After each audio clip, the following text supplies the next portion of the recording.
Alô, comunidade das redes sociais! Mais uma vez aqui para tratarmos de mais um tema. E o tema de hoje é a respeito de um livro que eu estou lendo, Crítica da Razão Cínica, de autoria do autor Peter Sloterdijk. E eu imagino que esse livro seja um livro para o Brasil. Evidentemente que Peter Sloterdijk, que filosofa desde a década de 70 e escreveu esse livro em 83, não estava escrevendo especificamente para o Brasil, mas uma obra ela sempre se renova, uma obra é literatura, e se a gente não se inspira nela para dialogarmos em sociedade, para colocarmos a dinâmica dialógica entre a gente, a literatura se torna apenas literatura. Então hoje eu vou tratar sobre Crítica da Razão Cínica, de Peter Sloterdijk, um livro para o Brasil.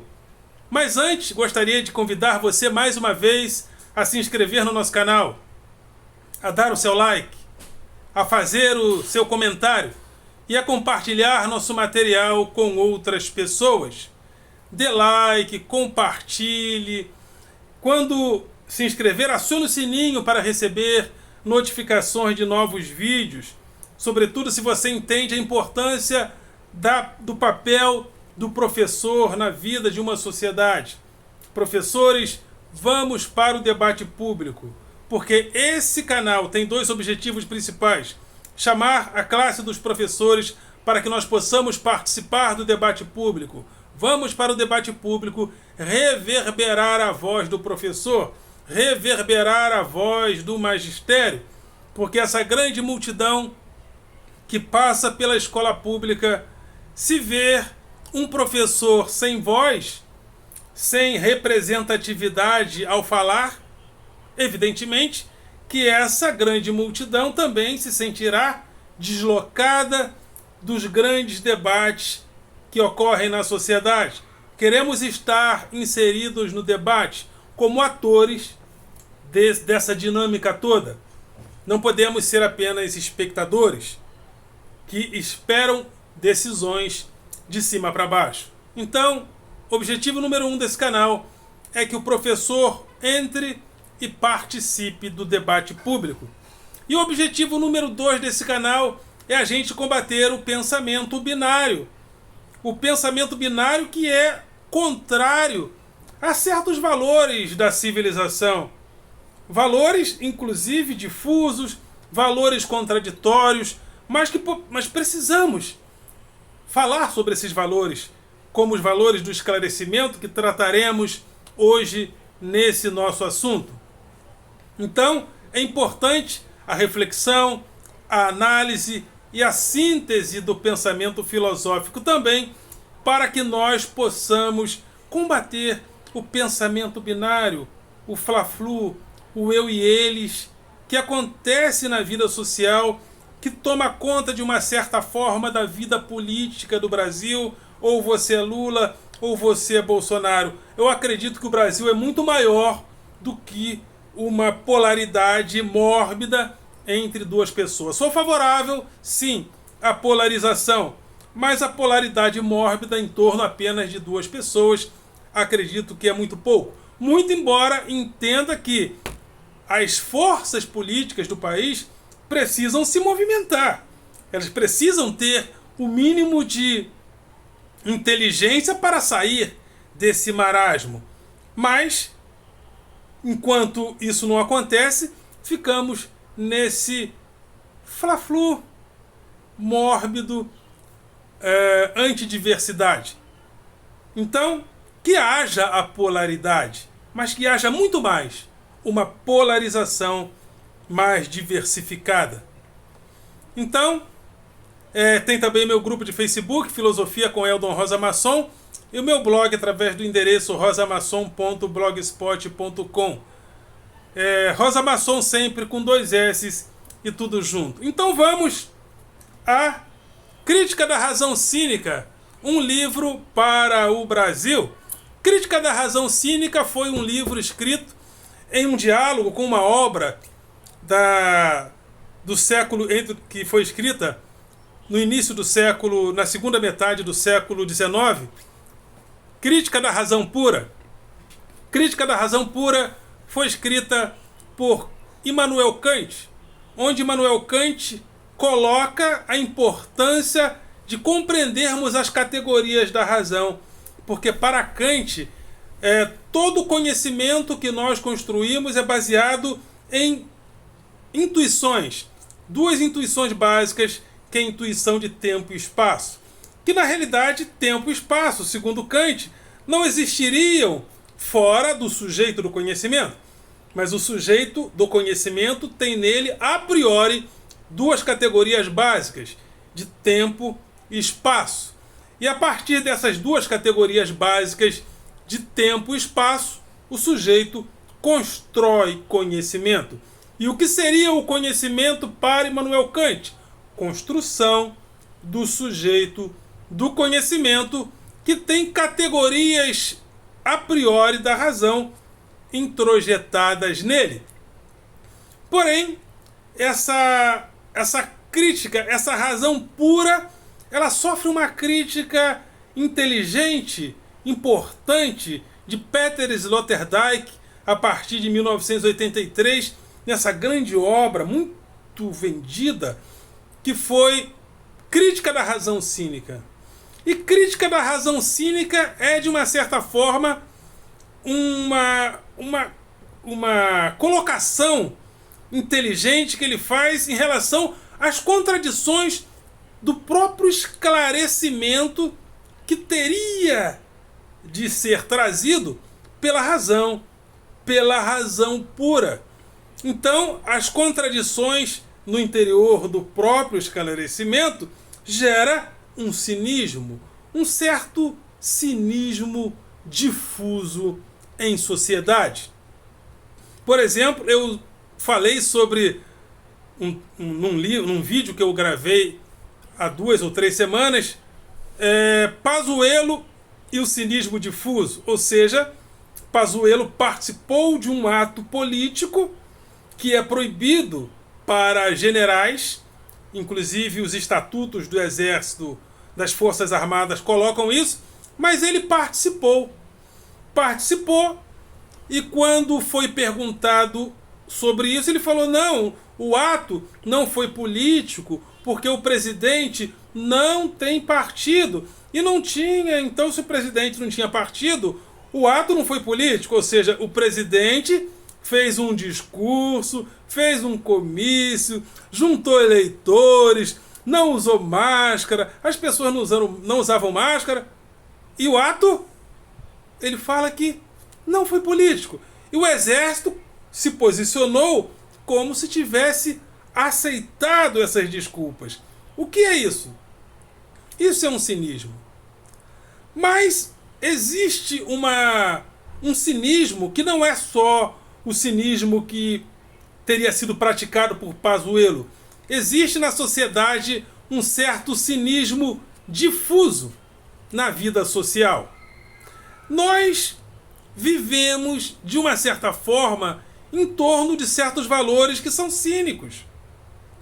E talvez seja importante manter esse cinismo para que a gente não descambe até, inclusive, para a barbárie. Por exemplo, nós dizemos, sob a égide do esclarecimento, que teve grande influência da crítica racionalista, do criticismo, de que a vida humana é o principal valor a ser vivenciado em sociedade. Nós afirmamos, nós colocamos isso na Declaração Universal dos Direitos Humanos, isso está impresso nas constituições e nas leis das democracias, na maioria esmagadora das democracias do mundo. Mas na hora de irmos para a prática, esse valor principal da vida, que é falado por nós como o principal, se perde em um cinismo difuso. Por quê? Porque somos uma sociedade capitalista. Em uma sociedade capitalista, qual é o principal valor a ser alcançado? É o capital e é o acúmulo do capital. Por isso é que somos uma sociedade capitalista. Então, aquilo que está, inclusive, nas declarações, na Declaração Universal dos Direitos Humanos, que está nas nossas leis, se perde em um cinismo difuso, porque na sociedade capitalista não é a vida humana de cada um de per si que é valorizada, e sim o capital. Aí alguém me perguntaria, então a gente deve deixar esse cinismo e deixar o capital seguir o seu curso normal, sem nenhuma crítica? Não. Aí seria a barbárie. Eu não estou dizendo que o cinismo difuso não seja... Eu não estou dizendo que ele não é útil. Ele é útil, mesmo sendo difuso, porque mantém uma certa chama em nós, mantém uma certa chama acesa em nós de que o outro é importante, por mais que a gente não pratique isso na vida social. Mas é importante que esse valor do esclarecimento seja preservado em nós, mesmo com as suas contradições. Então, o esclarecimento, ele é trazido a nós, sobretudo pelo criticismo racionalista. Kant foi o principal arregimentador dessas ideias. Mas esse esclarecimento ele sofre de algumas contradições. Uma delas é que o esclarecimento ele teve algumas dificuldades de democratizar os seus valores. Então criaram-se barreiras entre o homem esclarecido e o homem não esclarecido. E o homem esclarecido às vezes usa linguagens no sentido de o povo é assim, o povo é assado, como se houvesse uma separação entre o esclarecido e o povo. E essa falta de democratização e de interesse em democratizar o esclarecimento, o suposto esclarecimento, eu não estou dizendo que o esclarecimento seja inquestionável, mas essa tentativa, essa nossa vivência em não democratizarmos o esclarecimento, sobretudo em não democratizarmos o conhecimento humanizador através da escola, cria ilhas de resistência ao próprio esclarecimento. E é importante falar isso em relação ao Brasil de hoje, porque o Brasil vive ilhas de resistência contra as ideias do esclarecimento, contra o suposto esclarecido, contra a ciência, contra as universidades. E isso foi vivido de muitas maneiras através dos tempos, através do nazifascismo. O nazifascismo se volta contra valores do esclarecimento. A vida humana, que havia sido timidamente colocada como o grande valor a ser percebido a partir do iluminismo, sobretudo, esse valor ele é questionado. E o esclarecimento começa a sofrer ataques do nazifascismo. Os campos de concentração talvez sejam os principais símbolos históricos dessa reação das ilhas de resistência ao esclarecimento. E o nazifascismo se projeta contra valores importantes do esclarecimento que desde o Renascimento vinham colocando o homem como o principal valor a ser observado em uma sociedade. Então criamos ilhas de resistência ao esclarecimento. E por que esse livro me inspira? Porque Peter Sloterdijk fala disso em Crítica da Razão Cínica. E no Brasil, hoje, nós vivemos um período onde nós estamos nos voltando contra os valores do esclarecimento. Com todas as suas contradições, simplesmente darmos as costas, se nós dermos as costas para os valores do conhecimento, do esclarecimento de uma hora para outra, onde nós vamos parar. Então, acho muito importante que no Brasil hoje a gente pense e questione a respeito dessas guinadas que nós temos feito contra o esclarecimento. E a negação do esclarecimento, ela vem muitas das vezes acompanhada por valores ideológicos. A ideologia aparece muitas das vezes à revelia do próprio esclarecimento. Pessoas cantavam em frente ao Palácio do Planalto, na presença do atual presidente da República: cloroquina, cloroquina, cloroquina lá do SUS, eu sei que tu me curas em nome de Jesus. Ou seja, Jesus é colocado como grande instrumento ideológico de um pensamento e de um sentimento reacionário contra a ciência, contra os valores do esclarecimento. E a cloroquina é colocada como uma auxiliar de Jesus. Olha a dimensão do cinismo difuso. Olha a dimensão que o cinismo ganhou. Então Jesus ressuscitou porque alguém foi lá no túmulo e colocou cloroquina na boca de Jesus. Então percebam que a ideologia, muitas das vezes, ela é colocada acima de qualquer coisa, inclusive acima dos valores do esclarecimento. E um dos valores desse criticismo esclarecido, pelo menos ele se quer esclarecido, é a crítica à ideologia. A crítica à ideologia que é feita por Marx no início do século XVIII, por volta do século XVIII mais ou menos. De Estude de Trace, acho que é assim mesmo que se fala, ou De Estude de Trace.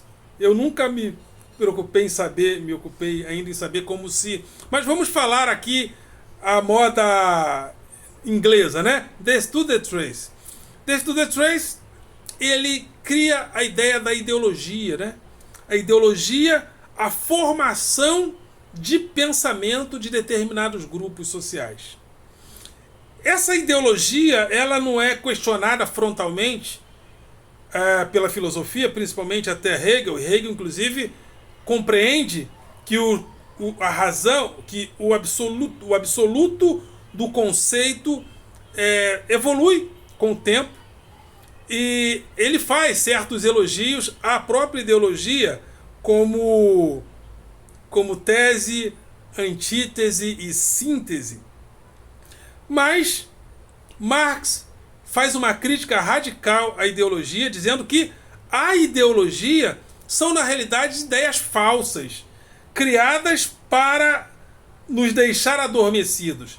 E na nossa época, a ideologia ela é formada, segundo Marx, por uma elite, pela elite burguesa, que cria toda uma dinâmica em torno do favorecimento do capitalista, em favorecimento do capital. Então, segundo Marx, é necessário que o trabalhador, principalmente, faça uma crítica à ideologia. Porque a ideologia é falsa. A ideologia nos deixa adormecidos. Então seria importante fazermos uma crítica à ideologia. Essa crítica à ideologia, ela vai influenciar frontalmente a escola de Frankfurt, com a sua teoria crítica, que é pensada principalmente a partir da década de 20, com Adorno, Horkheimer, Walter Benjamin.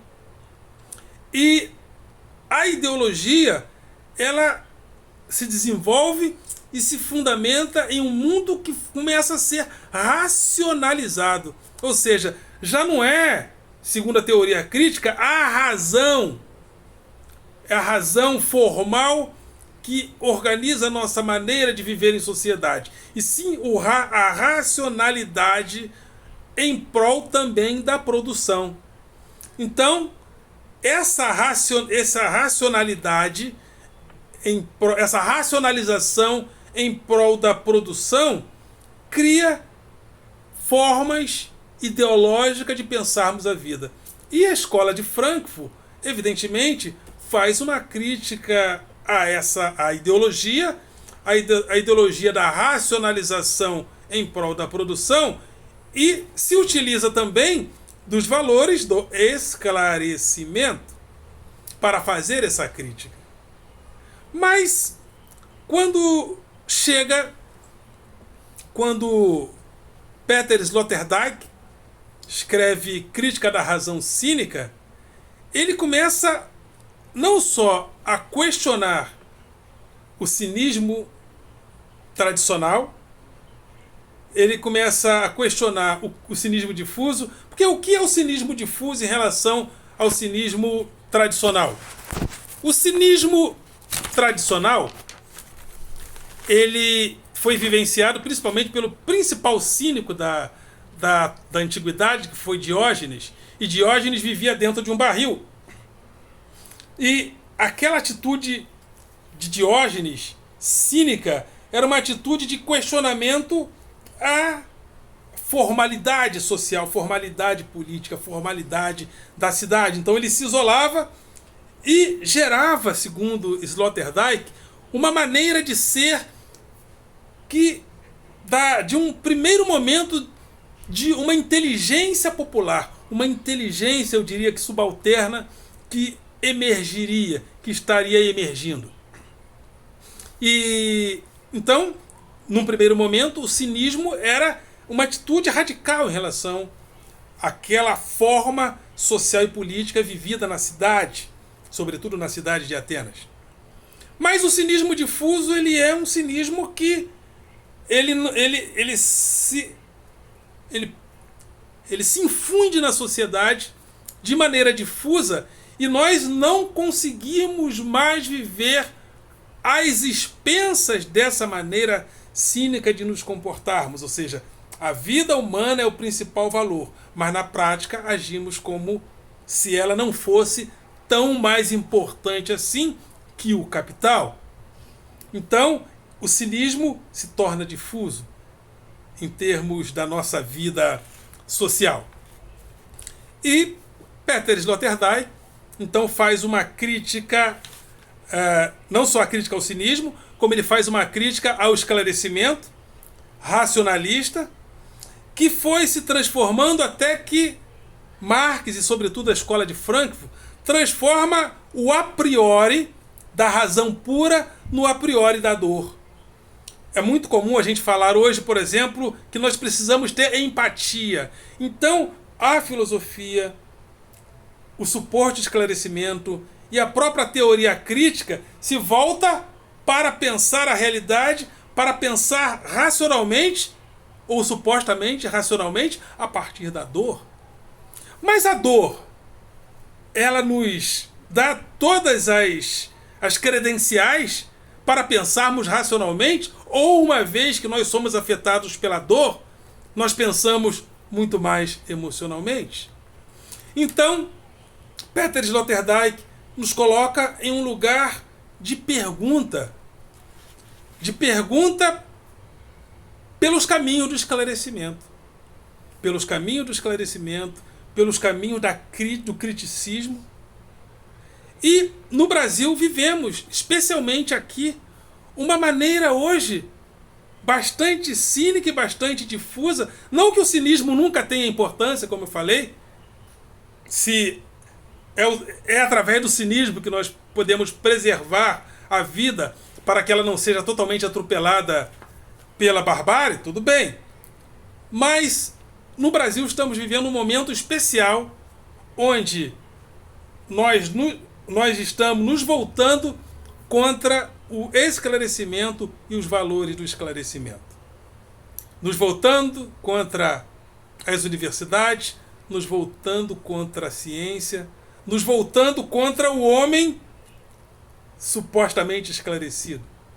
Porque o homem supostamente esclarecido, por causa da importância que o próprio marxismo e a teoria crítica têm na história do esclarecimento, nós transformamos todos os valores de esclarecimento, ou seja, alguns grupos têm transformado todos os valores em torno do esclarecimento, da ciência e das universidades em uma pecha comunista, de esquerda. Como se todas essas coisas fossem ruins, porque representariam um certo comunismo cultural. É isso aí. Incentivo a leitura de Crítica da Razão Cínica de Peter Sloterdijk, que é literatura. Me inspirou a falar com vocês a respeito do Brasil, porque contextualizando, Crítica da Razão Cínica é um livro para o Brasil. Ok, galera? Vocês são do coração.